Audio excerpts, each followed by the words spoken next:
welcome to the new Exeter thank you. show. I'd just like to tell people that they can get involved with our show by emailing studio@phonic.fm or by calling 01392 434 577. You can actually ring in and talk directly to Damien if you want. Yes, I'm here. I'm manning the phone. Between biscuits. Dial that number, I shall answer. I think manning the phone is against local bylaws, but anyway, I'm not sure. Yes. I'll clean it afterwards. Trevor, tell us about yourself. You're much more than a life coach. I know you used that, and our station has picked up on that. That you're our resident. You're Phonic FM's life coach. I'm Phonic FM's life coach. Yeah, it's on the website and everything. Tell us about yourself. Let's familiarise everyone. Okay, bit of background for those who didn't hear the interview last time. I'm trained as a psychiatric nurse, and then I went and trained in psychotherapy as well.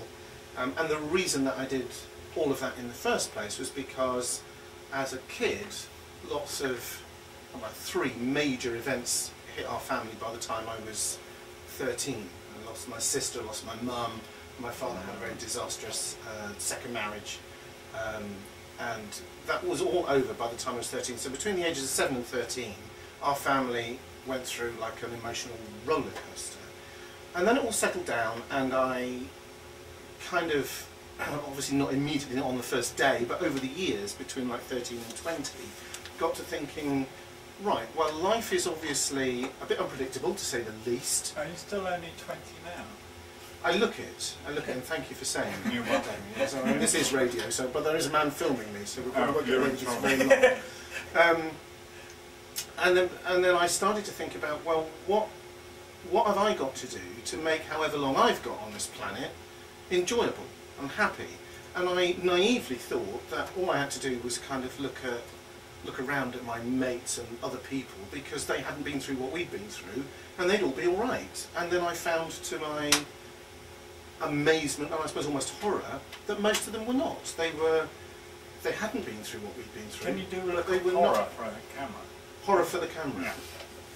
Yeah, there he is, doing horror. See you on It's YouTube. not good radio though, Damien, I don't think. No, I'm not an expert at this, but I just have a feeling I'm that describing you. pulling faces on the radio probably... No, he was horrible. Thank you very Everybody. much. Anyway, He's so I'm trying to regain my focus. I'm Yes. doing quite well. You are doing very well.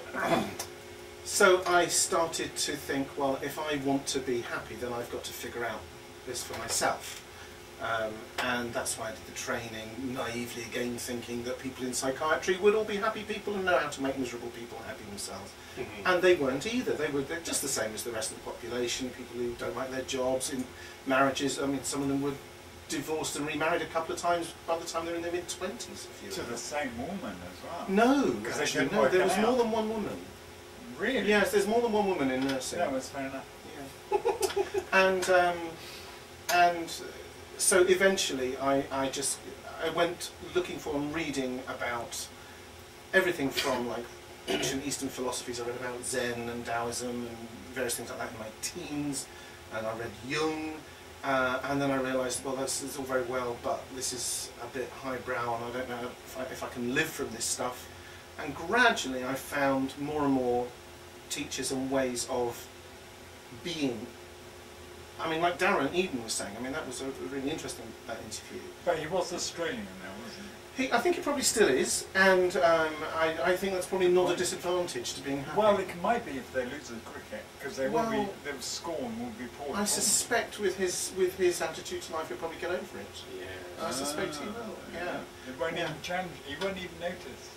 Because he'll go, Well, wow, I don't that's know that, cricket, I don't know that. That's But, another year, and another day, another match, it's not over yet anyway, there's still like, you know. So anyway, I figured it out. I figured out that, like Darren was saying, you know, what was his lovely sound? I haven't got that sound effect. But that, Yes, when that happens, yeah, life still, it's up to you.